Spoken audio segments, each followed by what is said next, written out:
Yes, this is Greg, aka Crazy G, and you wouldn't believe where the hell I am. I would. You're back on the bus. Back on the bus. But you're not on the bus. You were on the Maggot before. That, yeah. You're on a different one. It was a different one. We've graduated. We've. I love it. I love what you've done to it. Little RV, I guess you could say. It's absolutely beautiful. My kind of place. Mm-hmm. So we're sitting like here. The way it smells. Yeah, it's got that funk. Yeah. It is funky. It's Funky bus. So I'm sitting here with Heidi Shepard, Carla Harvey, Henry Fleury, Jason Klein, and Chrissy Warner. No, this is the reason I don't live out east. Say my name again. Carla Harvey. Carla Harvey. Your mom says it. God. That's how your mom says Carla. it. Carla Harvey. Well, I know everybody tells me to try to chill out on that, but I can't help it. I'm just giving you shit. No, that's totally fine.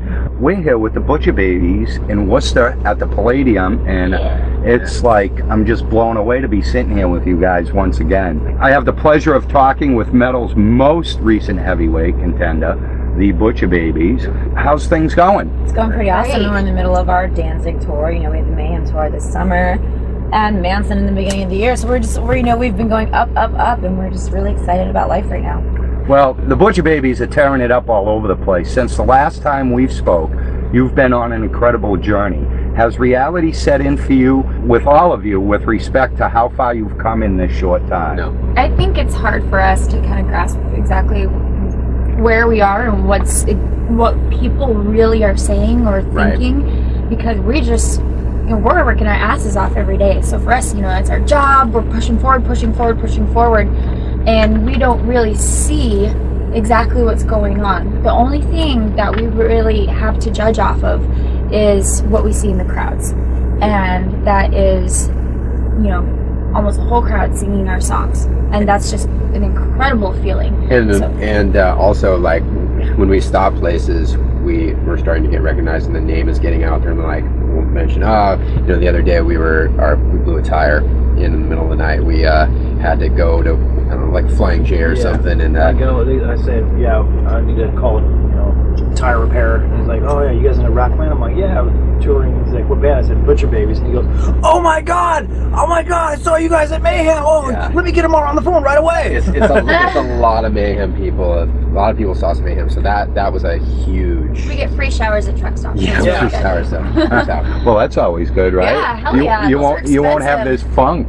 That's right. No, I spent $14 today on a shower. What? $14? Yeah, they're expensive out here. They are expensive. We were at some truck stop. There's not very many out here. They're few and far between. So we paid $14 each for a shower. But that thing's like a palace. You go in there. It's your own toilet, your own shower, and that is the greatest I thing. spent 2 hours. Yeah. I spent 2 hours in there and dyed my hair. I felt guilty about being in there so long, and then I heard your music playing in like the next room over, and I was like, oh, she's still in here too. I don't feel so bad. I mean, we literally rape those rooms too. We make full use of them. Jason does. He humps the wall. Yeah, he does. Just make sure he spreads his seat all over every inch of that shower before he leaves. So I probably got awesome. I probably got the one. 6. Next question. Goliath is masterful and has been making enormous headway. Did you ever in a million years expect these results for this CD? I think we hoped for that result. I think that what we didn't expect was to be where we are, period. We didn't know where this band was going to head. When we started it 4 years ago, we just were a group of friends that wanted to get together and make some music and see where it went. And where it went ended up being absolutely fucking awesome. So It's crazy. Because while we were making the album, our producer, Josh Wilbur, worked with Lamb of God, Gojira, Hatebreed, Avenged Sevenfold. He just kept saying, we have so many home runs on this album. So many home runs. And to us, we've been writing these songs for years. So we're used to them. I mean, there are songs on that album that I can't even stand anymore because we'd been playing them for so long, or we knew them for forever. And and then when it came out, when it was all finished, we knew it was awesome. We knew it had turned out really well. And I remember sitting in my car listening to it and just getting chills. And I knew that it was going to make some sort of impact. So the fact that it's, it did, and it's still doing it, I think it's just a testimony to the creation that all 5 of us can make. It's incredible creation, and the entire CD is full of aggression and attitude, just like everything you produce. All of you seem like down-to-earth people and very easygoing. Where does the attitude and aggression evolve from? We were just angry teenagers, and just a lot of this stuff that we've written about are about either things that we are afraid of, things that we have experienced, or things that we've researched a lot. And the aggression, I think, is a natural thing for anybody, regardless of how cool and collected you are, on your exterior. There's that alter ego, and we were just lucky enough to tap into it with our I think also, our influences, our big influence are bands that are super high energetic bands like Pantera and Slipknot, and when you used to watch, we watched their videos, and it's like, it's insane, and we love that energy, and we love being that way on stage. I think a lot of us too grew up in the mosh pit. Yep. And we were all kids at shows in the front row, screaming and pushing each other and stuff. So for us, there's really no other way to do it on stage than exactly how we learned in the mosh pit. And the crazy thing is one of that, like, she mentioned the mosh pit, and like one of my first big mosh pits ever was seeing Prong and Bad Brains. And now I'm on tour with Tommy Victor for Prong. That's surreal. Yeah. Right. Well, I mean, and I watch you guys up on stage, and you capture the moment, and you really do, all of you, and it's like you do it so incredibly well, and you're having fun. So I'm thinking to myself, they're having so much fun, how can they be so aggressive? You know what I'm saying? Perfect example is like Pantera, where they were having fun, but they were also aggressive and serious at the same time, and that's something we like to encompass as well. It's incredible the way you guys perform, and I love it every time I see you. Your lyrics are heart-pounding and brutal in the same context. How do you put it all together to achieve what you exactly want? I don't think we actually know what we want when we start writing a song. It just sort of happens organically. We put all of our little heads together and come up with something that, we hope people like. And we just do it, whatever we're passionate about is what comes out. There's certain songs that, off of Goliath, that come from certain time periods for each and every one of us, where, like, when Axe Wound was written, one of us, we were going through something, and every single one of us kind of knew what was going on, and we all put it in that. And then same with Mirror Never Lies, and Gasoline. There's In Denial. It's just, these are, because we're so close and so tight knit, that when we tell each other what we're thinking, and every single one of us taps into those emotions, and just like bam, it just happens. That's it's not so anything cool. we force. Well, no, I mean, some people do. I mean, you don't ever get writer's block or anything like that. You don't ever, like... Well, luckily, I mean, it helps having two vocalists, too, because if one of us, we can finish their sentences now, and if one of us does have writer's block... Just kidding. For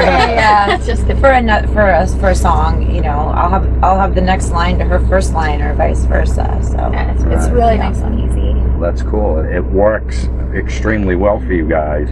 Is there any specific message the Butcher Babies are trying to relate to their audience musically? Yeah, absolutely. Just freedom of choice, freedom of to be who you want to be, regardless of what people tell you. Every single one of us were held back and told no in life, in doing what we wanted in anything. Especially, I know certain things with the boys, and Carla and I. You're a girl, you can't do this. You're a girl, you shouldn't do that. And one thing that we wanted to really get across is individualism for male and female, and creativity. And I think Wendy Williams pretty much started that with her outrageous stage presence, and we really wanted to encompass that in our message as well. And everything that we write about is real, and it comes from a very real place, a dark place at times, but that's, it's important to us to express ourselves in that way, so that kids realize, and even, adults, middle-aged women, whoever, they realize they're not alone, and people feel the way that they do, and they can take that message with them. I can relate to a lot of your stuff, believe it or not, even at my age, and I'm... Yeah. Well, and that's how... I'm going to be 50 in a year. Well, and that's the thing, is that's what we've noticed with our crowd, and the people that really latch onto the music. There's no stereotype, there's no age, you cannot pinpoint the target audience, which to us we're very happy with. Well, I've been following you gals and guys for some time now. Everything you've done is hardcore and sinister. Does the writing process get any easier with every song you write? Boy, that's a tough one. I would say no. I wouldn't say it gets any easier. I would say that when we came off the Manson tour, we had already had most of the stuff written for the album because it was what you hear on the album is songs that came from the very start of the band. Like one of the first or second songs we ever wrote as a band is on the album. But when we came off the Manson tour, we were kind of in a flow, and we wrote stuff very fast, and with the help of our producer, it kind of progressed. So it depends. I think it's just a focus. And another thing is that after years of touring together, playing together, and writing together, you become more confident within each other and more open with each other. So no one feels dumb in putting out an idea. Just one more question, I'll let you guys go. You have exploded on the scene and sustained a gigantic following thus far in a short amount of time. What do you attribute this to? Just something different. High energy show. People miss having to sing a high energy show, and we really give them that. And then she's like, she said something different. It's a different formula. People haven't seen two female vocalists before, and it's intriguing. And then the music we have is unique because all of us have come from different backgrounds in metal, and the sound is different than anything else out there right now. Well, it most definitely is, and hopefully we represent something good, and I think people can see that. So. What do you do? I mean, some people may pull negativity out of it. I pull the positive out of it. You know. That's so, all right. Well, I want to thank all of you for your time. I appreciate it. Thank you. I wish you the best. I hope to see a new CD in the work very soon. And, have a great show tonight. And thank you again. Thank you. And I'd also like to thank New England Concert Reviews for helping us get this all hooked up. Cool. Perfect. All right. Awesome. All right. Thank you. Thank you.